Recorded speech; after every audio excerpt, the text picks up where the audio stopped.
How to schedule Instagram posts in Meta Business Suite.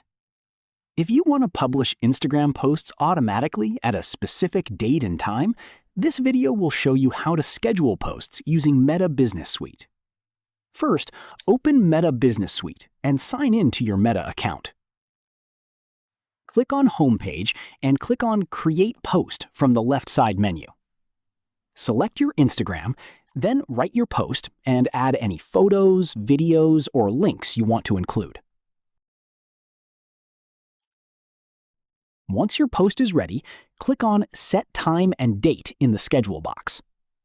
Choose the date and time when you want your post to go live. Finally, click Schedule to confirm.